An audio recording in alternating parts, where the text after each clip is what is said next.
अस्सलाम वालेकुम नाज़रीन, कामरान शाहिद ने अपने प्रोग्राम में बिलाल कियानी को जो कि नून लीग के हैं उनको खरी खरी सुना दी हैं और उन्होंने कहा है कि अगर आप सुप्रीम कोर्ट का फैसला नहीं मानते और आप आईनी तरमीम करने में नाकाम हो गए हैं तो आप क्या करेंगे।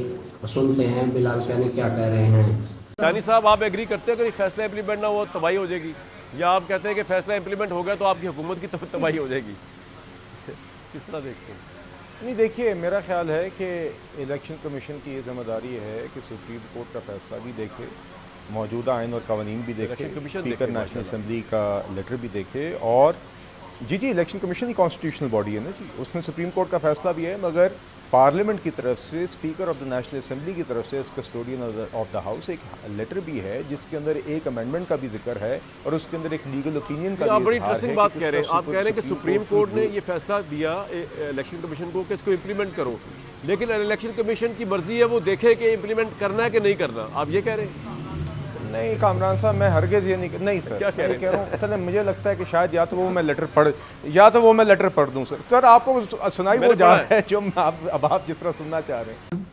बिलाल साहब अपनी बेइज्जती को एंजॉय कर रहे हैं। वो कह रहे हैं कि अगर सुप्रीम कोर्ट ने दे दिया है आर्डर तो आप ये कह रहे हैं कि इलेक्शन कमीशन अपना ये फैसला ना माने। आप ये कह रहे हैं, वो कह रहे हैं जी मैं ये नहीं कह रहा, हालांकि वो ये ही कह रहे हैं। एक सवाल है, अब वो लेटर ये नहीं कह रहा लेटर की रोशनी में देखिए वो ये कह रहा है कि इस लेजिस्लेशन का उसका ओवरराइडिंग इफेक्ट है। मगर कामरान साहब, before you move on to the next point, मैं जरा एक बात कहना चाहूंगा आपकी विद योर परमिशन। जो जुबैरी साहब ने अभी एक बात की, देखिए एक तरफ उन्होंने कहा कि मैं I take strong exception to the fact कि ये कहना कि कोई भी जज जो है वो किसी पार्टी की तरफदारी कर रहा है, and in the same breath वो ये कहते हैं कि देखिए जी ये तो प्रैक्टिस एंड प्रोसीजर में काम ही इसलिए किया गया है ताकि 63A की पिटिशन लग जाए और ये हो जाए और वो हो जाए। तो इस पे तो आप खुद एस्पर्शंस कास्ट कर रहे हैं सुप्रीम कोर्ट के जज की नीयत। सर, आप जुबैरी साहब की गुजारिश है इससे परहेज करना दे रहे हैं।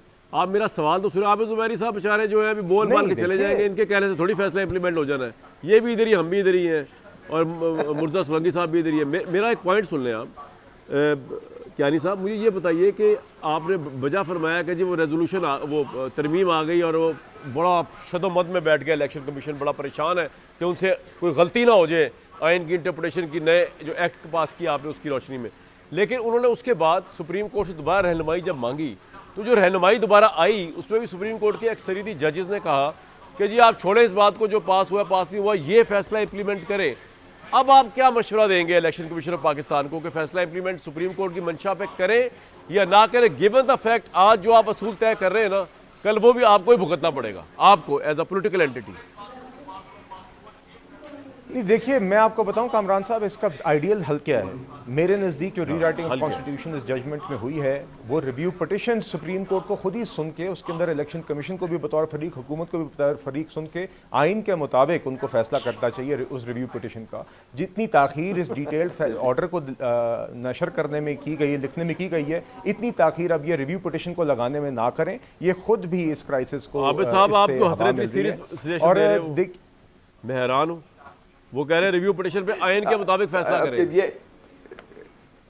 अब देखिए, अब रिव्यू पिटिशन लगाएगा कौन? प्रैक्टिस एंड प्रोसीजर में चीफ जस्टिस साहब, जो इन्होंने कमेटी बना दी है तो वो लगाएं। अच्छा, दूसरी बात है, अब आइन के हिसाब से आप कह रहे हैं रिव्यू में उस जजमेंट को रिव्यू करके इनकी मर्जी के मुताबिक, इनकी मंतक के मुताबिक जो ये समझते हैं आइन की तशरीह होनी चाहिए वो दें, तो फिर सब ठीक हो जाएगा। ठीक है, उनसे कह दें, फिर इन जजों को हटा दें, फिर अब जो बेंच बना उसको बेंच को बना के अपनी मर्जी का रिव्यू कर ले, रिव्यू अलाउ करके उस जजमेंट को सेट असाइड कर दें। क्योंकि जो मेरी तशरीह है सुप्रीम कोर्ट की, जो ये चाहते हैं वो तशरीह करें सुप्रीम कोर्ट के, जो हम समझते हैं वो पार्लियामेंट हमारा खत। और आप बताइए कौन से कानून से सुप्रीम कोर्ट की interpretation of article of the constitution reverse हो सकती है? उस लॉ की कोई वैल्यू ही नहीं है, सॉरी टू से। क्योंकि वो क्या जजमेंट, क्या उस अपेलेट कोर्ट है पार्लियामेंट के, उन्होंने सुप्रीम कोर्ट ने उन्होंने तरमीम की है एक झैली कानून में, वहाँ इंटरप्रिटेशन हो रही है आर्टिकल 51 और मुख्तलिफ आर्टिकल्स ऑफ द कॉन्स्टिट्यूशन की। क्या बात, ये क्या नहीं साहब बताया, वो अपेलेट कोर्ट है पार्लियामेंट, वहाँ से फैसला है, वहाँ से आपने तरमीम क्या कानून पास किया एक तरह की। नहीं सर, देखिए गुजारिश ये है कि जुबैरी साहब, देखिए जो इंटरप्रिटेशन है वो आइन और कानून दोनों की सुप्रीम कोर्ट ने करनी है। और अगर आप बात कर रहे हैं इसके ऊपर, तो जो संगीन सवालात हैं जो माइनॉरिटी जजमेंट के जजेस ने उठाए हैं वो अभी तक एड्रेस नहीं हुए। اور دیکھیے دوسری بات یہ میں تو سمجھتا ہوں مجھے نہیں پتا زبیری صاحب اس فہرست میں ہیں کہ نہیں، مگر جن لوگوں کی یہ سوچ ہے کہ آپ سٹے آرڈر لینے کی کوشش کریں پارلیمان کے اس حق کے خلاف کہ وہ کانسٹیٹیوشنل امینڈمنٹ ٹیبل کر کے اس کے اوپر ووٹنگ کر سکیں، تو میری سمجھ سے تو یہ باہر ہے کہ یہ کس طریقے کے کانسٹیٹیوشن اور پارلیمانی سپریمیسی کی پہراداری ہے۔ مرزا سولنگی صاحب obviously 190 کلاس میرے سامنے کھلا ہوا ہے سپریم کورٹ کا، جس میں لکھا ہوا ہے action in aid of supreme court, عدالت عظمیٰ کی معاونت میں عمل پورے پاکستان کے تمام حکام، عاملہ و عدلیہ عدالت عظمیٰ کی معاونت کریں گے۔ اب اس کے اندر تو آپ نے جیسے بتا دیا کہ حکومت اور اسٹیبلشمنٹ تو چاہتی ہی نہیں کہ یہ فیصلہ امپلیمنٹ ہو، تو عدالت کے پاس جب امپلیمنٹنگ فورس ہی نہیں ہوگی، نہ سویلین سائڈ سے نہ دوسری سائڈ سے، تو یہ فیصلہ تو امپلیمنٹ نہیں ہو سکے گا، یا کوئی بھی فیصلہ وہ دیٹ پرپز نہیں ہو سکتا اگر حکومت اور اسٹیبلشمنٹ جس طرح فرما رہے ہیں وہ اس بات پہ آ جائے کہ ہم نے نہ عدالت کی مدد کرنی ہے نہ اس کو امپلیمنٹ کرنا ہے۔ آپ یہی کہہ رہے ہیں کہ آرٹیکل 190 بھی انووک نہیں ہو سکے گا؟ جی میں یہی کہہ رہا ہوں کہ جس طرح سے اسی آرٹیکل یہ 190 اس وقت بھی تھا جب سجاد علی شاہ چیف جسٹس فوج نے انکار کر دیا تھا، تو اس وقت اس پر کیا عمل ہوا تھا، اور آگے جائیں جو 14 مئی کو جو پنجاب میں خیبر پختونخوا ادھر جائے لیکن پنجاب میں الیکشن کرائے، اس پہ جتنا عمل ہوا تھا، اگست میں قومی اسمبلی تحلیل ہوئی تھی تو نومبر میں الیکشنز نہیں ہوئے۔